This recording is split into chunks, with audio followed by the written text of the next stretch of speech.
그리스도의 풍성하신 은혜와 사랑이 늘 함께 하시길 바랍니다. 오늘 이 아침에는 요한계시록 제3장 14절로 22절까지의 말씀, 생명의 삶 큐티 11월 25일자 말씀입니다. 3장 14절 이하의 말씀 봅니다. 라오디게아 교회의 사자에게 편지하라. 아멘이시오 충성되고 참된 증인이시오 하나님의 창조의 근본이시니가 이르시되 내가 내 행위를 아노니 내가 차지도 아니하고 뜨겁지도 아니하도다. 내가 차든지 뜨겁든지 하기를 원하노라. 내가 이같이 미지근하여 뜨겁지도 아니하고 차지도 아니하니 내 입에서 너를 토하여 버리리라. 네가 말하기를 나는 부자라 부유하여 부족한 것이 없다 하나 내 곤고한 것과 가련한 것과 가난한 것과 눈먼 것과 벌거벗은 것을 알지 못하는도다. 내가 너를 권하노니 내게서 불로 연단한 금을 사서 부유하게 하고 흰옷을 사서 입어 벌거벗은 수치를 보이지 않게 하고 안약을 사서 눈에 발라 보게 하라. 먼저 18절까지의 말씀을 보면 라오디게아 교회에 주시는 주님의 말씀인데, 라오디게아라고 하는 것은 무슨 뜻이냐 그러면 백성들의 통치 그런 뜻을 가지고 있습니다. 라오스 디케이아 그래가지고 요즘 말로 번역을 하면 민주주의라고 하는 뜻을 가지게 됩니다. 라오디게아 교회는 그 책망이 큰 교회인데 그 민주주의는 19세기 이래로 이제 인류 역사에서는 그 방향으로 민주주의의 방향으로 세계 역사가 흘러가고 있는데 민주주의가 좋지 않다는 말이냐 그런 것이 아니고 거기에 그 구성되어 있는 이야기를 조금 이 성경적 배경을 가지고 살펴보면 그 민주주의 교회라고 하는 것은 바꿔 표현하면 평신도 교회다. 우리 교회적으로 얘기를 하면 그와 같이 이야기할 수 있습니다. 그럼 평신도 교회가 뭐가 나쁘냐? 평신도 교회가 잘못될 게 없지요.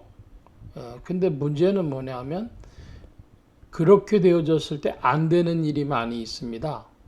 무슨 이야기냐? 조금 설명을 필요로 할 것 같습니다. 칼빈이라고 하는 16세기 스위스의 종교개혁자가 있었죠.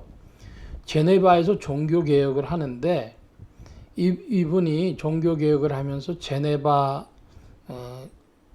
하는 도시는 스위스에 있는 요즘에 칸톤이라고 그러지 않습니까? 스위스 주를 그래가지고 거기 도시국가 형태로 되어져 있는데 그 도시국가들을 외부에서 와서 점령을 하려고 하면 산악지역이기 때문에 10배 정도의 군사력을 가지고 밀고 올라와야 겨우 정복할 수 있고 정복해 본다고 한들 다 산악에 흩어져 사는 사람들이기 때문에 그 본 성읍만 조금 점령하지 실제적인 점령의 효과도 나타나질 않습니다.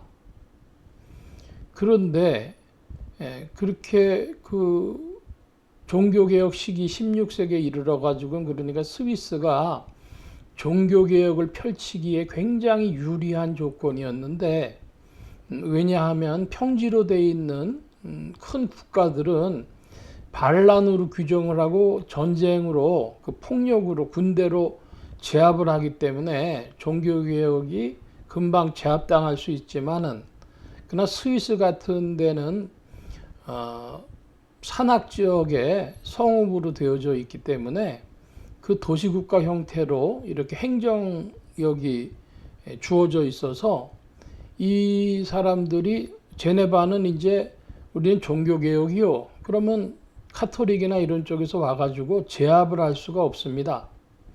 종교개혁을 칼빈이라는 사람이 제네바에서 일으킨 것이 아니라 그 제네바 사람들이 먼저 종교개혁을 하기로 결정을 한 겁니다. 그래서 진행이 되고 있는 차에 이제 칼빈이 그곳을 갔죠. 그래서 종교개혁을 하는데 그 칼빈이 그 성경을 기준으로 해서 제네바 사람들한테 요구하는 게 너무 많아요. 주의를 거룩하게 지켜야 되는데 주의를 거룩하게 지키려면 오락생활을 하지 마라. 그래가지고 트럼프 놀이 같은 것도 하지 말고 술 마시지 않는 거는 물론이고 링 던지기가 그 당시 사람들의 건전한 그 취미 활동이었는데 링 던지기도 하지 마라. 그러면서 아주 이렇게 사람들을 들들 볶는 겁니다. 한국말로 쉽게 얘기하자면. 들들 볶으니까 안 되겠어 가지고 사람들이 칼빈을 내쫓아 버려요. 추방시켜 버립니다. 그래서 칼빈이 스트라스부르크에 가가지고 한 2년 정도 머물게 되죠. 그런데 그 와중에 그 스위스 제네바가 그 신앙의 모습을 떠나서 기강이 없는 그런 모습을 보여주니까 그 시의회 사람들이나 이런 유력한 엘리트들이 이래가지고는 우리 제네바가 망하겠다. 칼빈이 다시 와야 되겠다. 그래서 칼빈이 을 초대를 하는데 칼빈도 당연히 조건이 있지 않았겠습니까? 이번에 가면 내가 굉장히 규율을 엄격하게 할 텐데 그것을 들어줘야 된다. 그렇지 않으면 나 부를 필요 없다. 그랬더니 제네바 시민들이 그렇게 하겠소. 그래가지고 칼빈이 제네바에 가죠. 우리나라 한국의 장로교회들이 크게 반성해야 될 지점이 있습니다. 그건 뭐냐 그러면 장로교회라고 하는 것이 예정론이고 또 하나님의 택하심을 강조하고 한 번 구원은 영원한 구원이고 이렇게 이야기를 하니까 이 교회가 어떤 경우에 있어서는 성도들이 거의 구원파에 가까운 신앙을 가져가지고 무슨 잘못이 있어도 구원받을 것처럼 생각을 해요. 그런 경향이 있습니다. 그런데 칼빈의 논지를 가지고 얘기하자면은 칼빈의 예정론은 교회론에 규결합니다. 교회에서 계속해서 훈련된 신앙, 다른 표현으로 연단된 신앙 훈련을 통해서 바른 신앙으로 나아간다는 것입니다. 그러니까 교회론이 없는 예정론이나 구원론은 장로 교리로 채택되면 안 되는 것입니다. 그런 모습을 오늘 본문 말씀도 보여주고 있는데요. 이렇게 표현하고 있습니다. 17절에 네가 말하기를 나는 부자라 부유하여 부족한 것이 없다. 그럽니다. 자, 민주주의 교회, 평신도 교회인데 누구도 이들을 연단하지 못합니다. 훈련시키지 못합니다. 그런데 자기 자랑으로 자고함으로 가득 차 있습니다. 그러면 무슨 신앙이 되겠습니까? 그래서 이걸 보고 곤고하고 가련하고 가난하고 눈 멀고 벌거벗었다고 아주 신랄하게 이야기를 하는 것이죠. 그래서 해야 할 일이 있어요. 뭐냐 그러면 18절에 불로 연단한 금을 사라. 금을 만들기 위해서는 재련을 하지 않습니까? 연단을 당금질을 하잖아요. 재련을 하고 당금질하는 그 과정처럼 교회 생활이라고 하는 것이 성도가 재련을 하고 당금질을 하는 것과도 같다 하겠습니다. 그러니까 교회라고 하는 것이 매우 엄격해 보여야 하고 그런 의미에서 그 목회자들과 성도들 사이의 형제로 하나 돼야 되지만 동시에 기능적으로 그 명령하고 순종하는 관계도 바로 형성돼야 됩니다. 근데 민주주의 교회, 평신도 교회는 그게 안 된다는 것이죠. 좀 현실적인 얘기를 하다 보면 어떤 교회에서 목사님들이나 혹은 전도사님들이 교회에서 쫓겨나는 수가 있어요. 뭐냐 하면 목회자가 성도들을 달달 볶으려고 하는데 물론 성경적 근거도 없이 목회자가 성격이 이상해서 그런 이들도 있지만 그것보다 성경대로 하려고 한다는 전제하에 말씀드릴 때에 그런 목사는 별로 반갑지 않다. 그래서 장로님들이 담임 목사를 쫓아보내는 수도 있고요.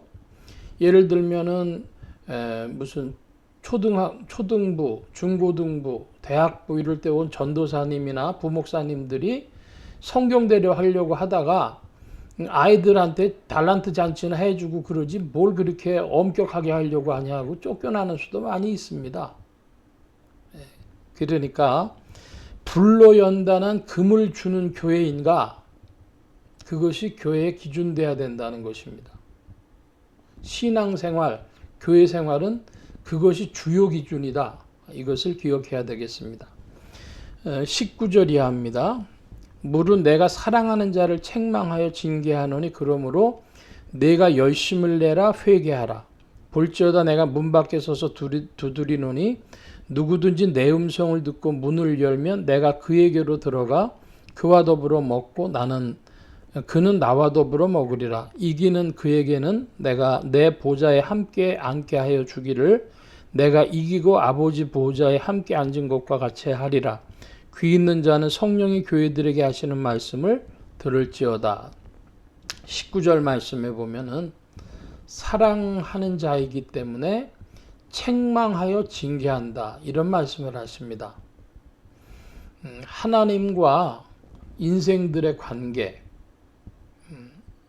하나님과 성도들의 관계는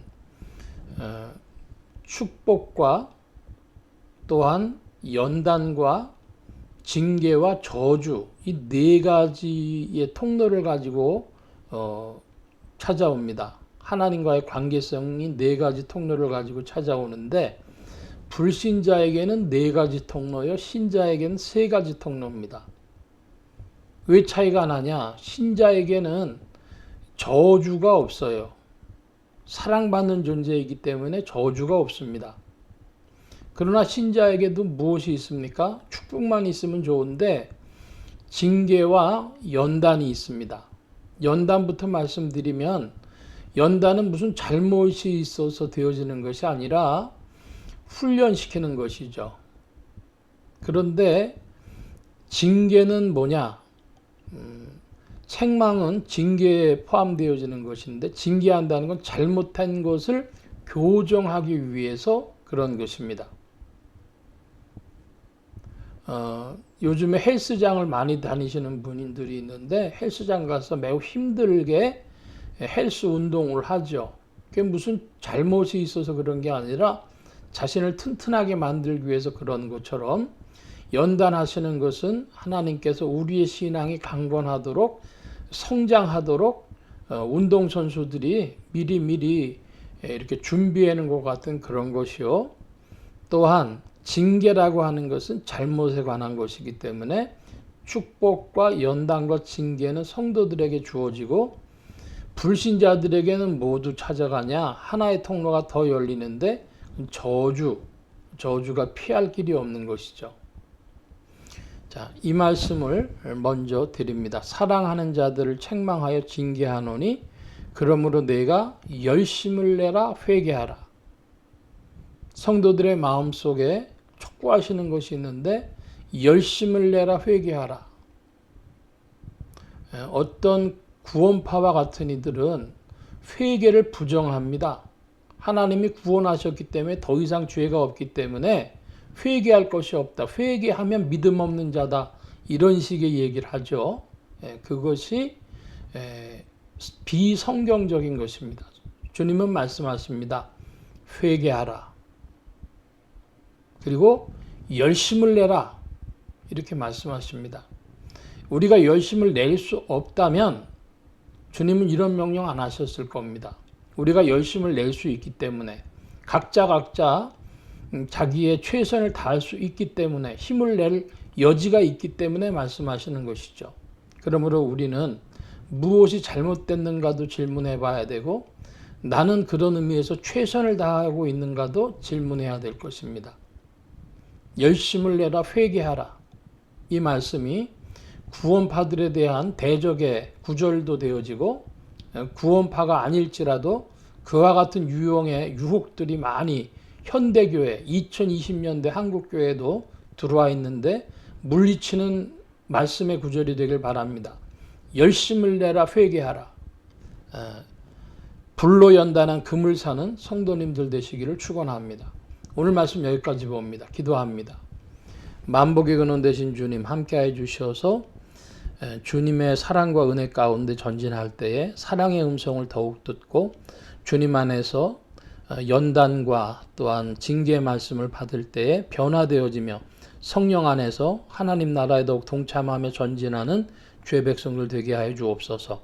한 주간과 오늘에도 세임 주심 구하며 감사하며 의지하올 때에 예수 그리스도의 이름으로 기도하옵나이다. 아멘.